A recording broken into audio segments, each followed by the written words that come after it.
sa video na ito, ang pangit.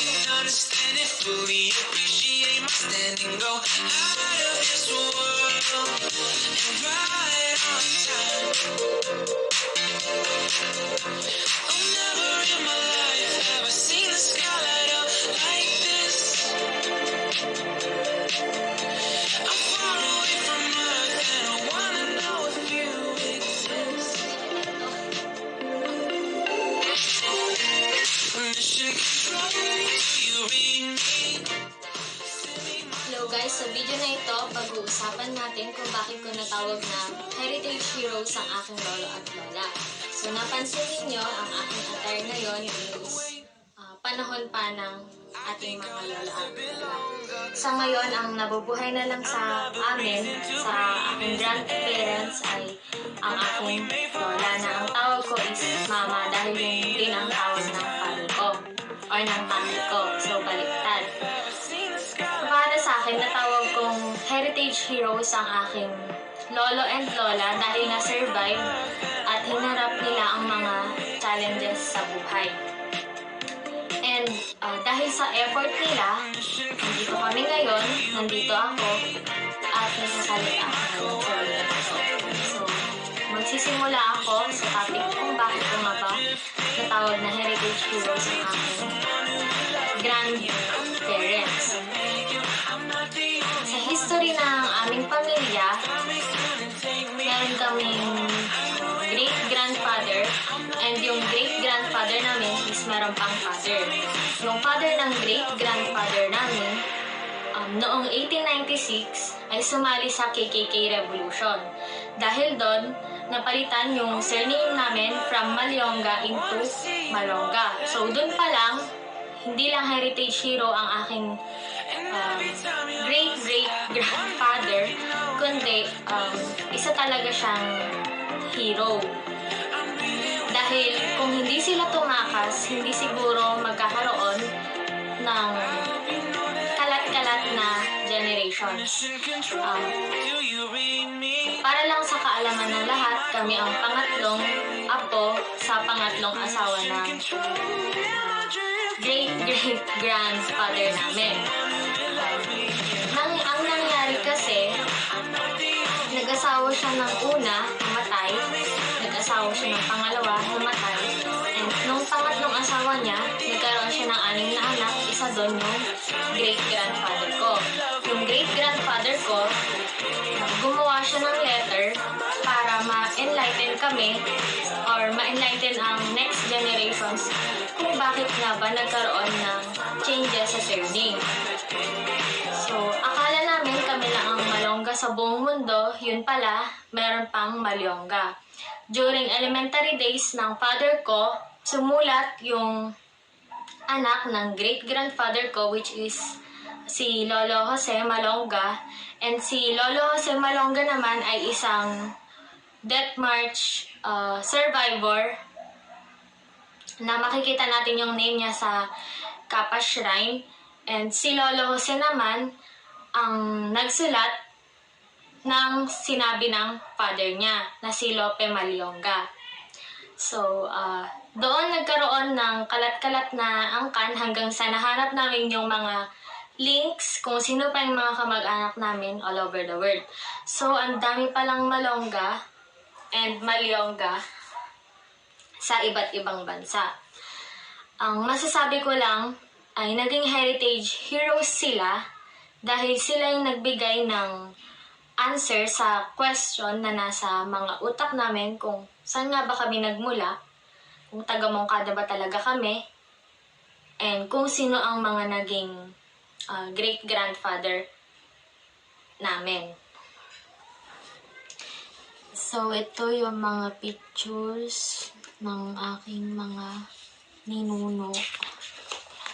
Ayan na kami ngayon. Ang dami namin talaga. Ayan. So, yan.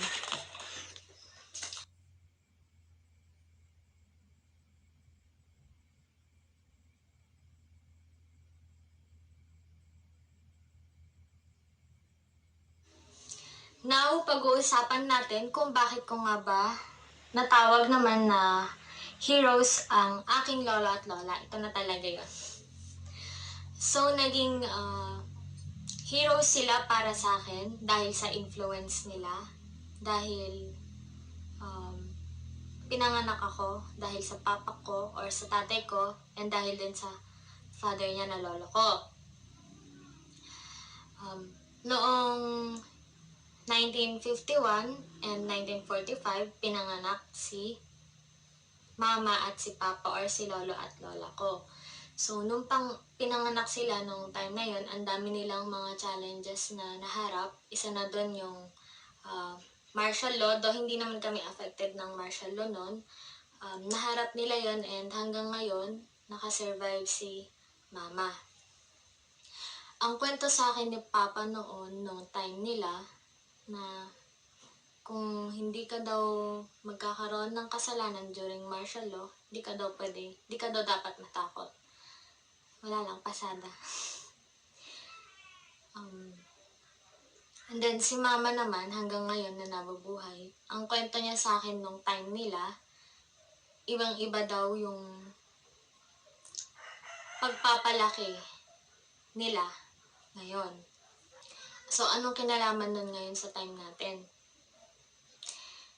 Si mama kasi nag-alaga sa amin. So, basically, nagkaroon kami ng influence or na-influensyahan kami nila mama at papa sa kung ano ba yung mga dapat namin gawin sa buhay. Naalala ko nung bata ako, inaalagaan ako ni papa. Pag pinapasyal niya ako, lagi niya sinasabi, magsunog ka ng kilay. Hindi ko alam kung susunugin ko ba yung kilay ko nun or kung ano yung ibig niyang sabihin. Dahil during that time, 8 years old ako nun.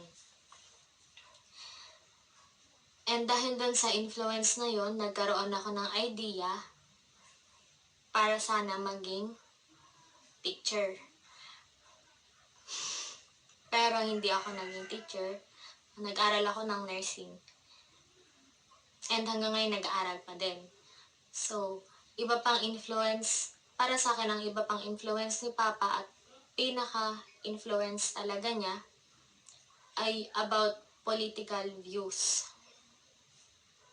Kasi si Papa at ang father ko or si tatay, mahilig sila sa political views. Yun ang pinaka para sa akin naman ako.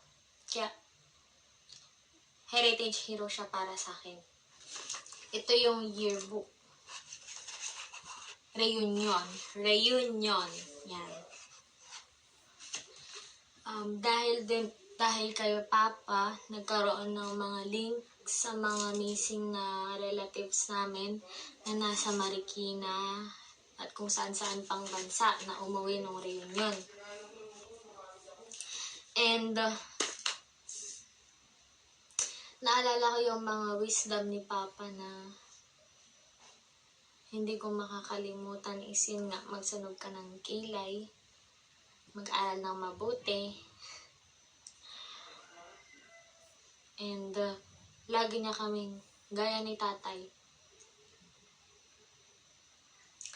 lagi niya kaming kinakausap ano ba yung dapat naming gawin.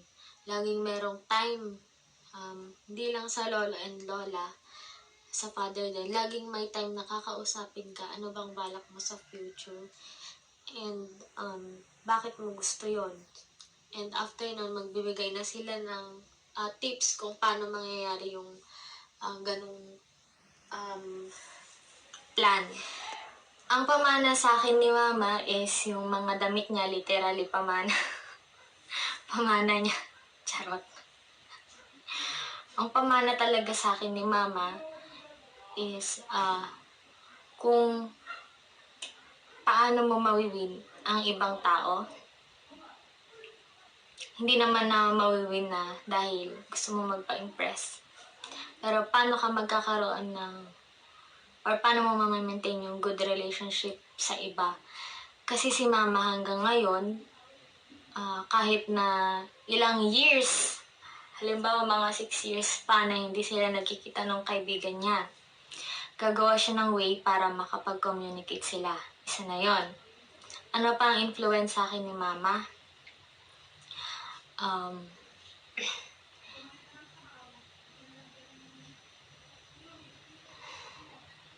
about sa hygiene siguro. About sa hygiene. Kung hindi din siguro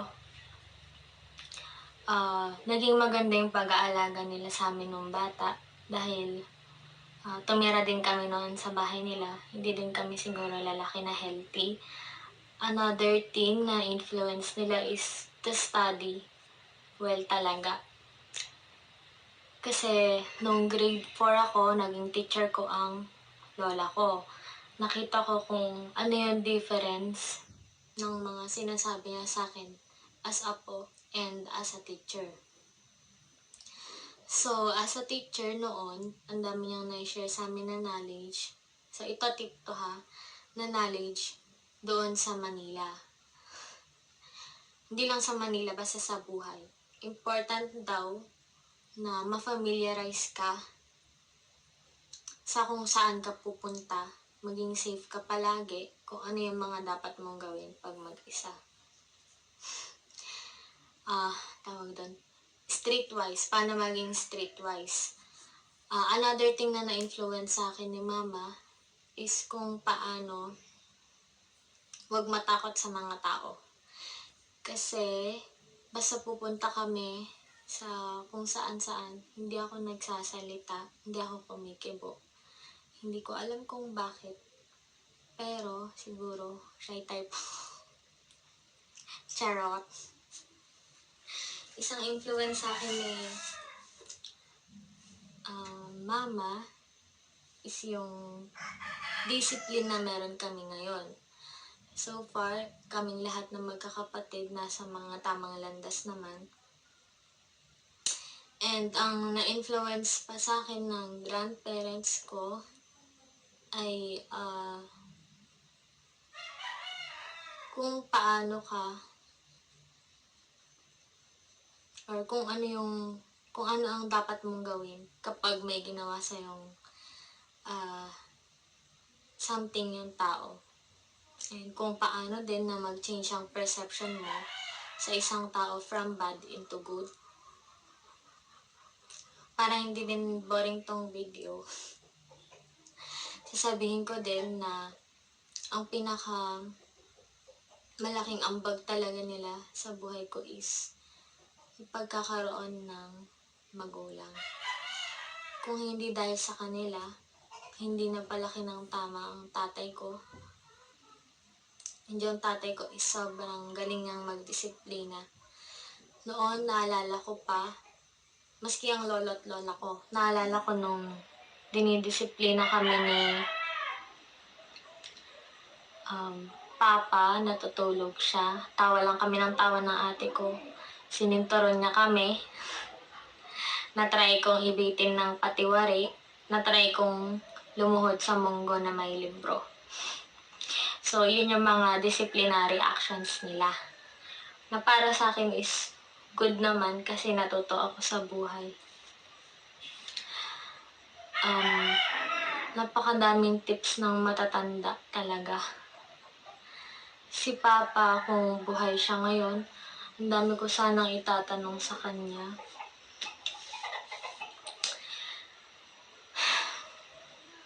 Hindi lang sa buhay kundi sa kung ano bang dapat kong gawin sa decision making. So mamaya magtatanong tayo kay mama, mga challenges na naharap nila ni Papa and kung paano nila na-win yung life and kung ano yung mga ginagawa nila hanggang ngayon para naman humaba pa yung buhay nila, lalo matatanda na sila. And nung time nila, ano nga ba yung mga nangyayari talaga? Yun ang mga gusto kong malaman. So, mamaya interviewin natin si Ma'am. So, andito po tayo ngayon. Kasama ko po si Mama. Si Lola ko kuno Si Lola ko. Sinabi ko na tawag ko Mama. Ako sa si Lola, mama ko kuno And tatanungin po natin siya ngayon. Meron akong pin-prepare na questions. Pero tatlong tanong lang. So, Mama, magpakilala ka naman. Ako si Mrs. Merlinda Malonga, Lola ni Chris. retired teacher. Diba? Baka.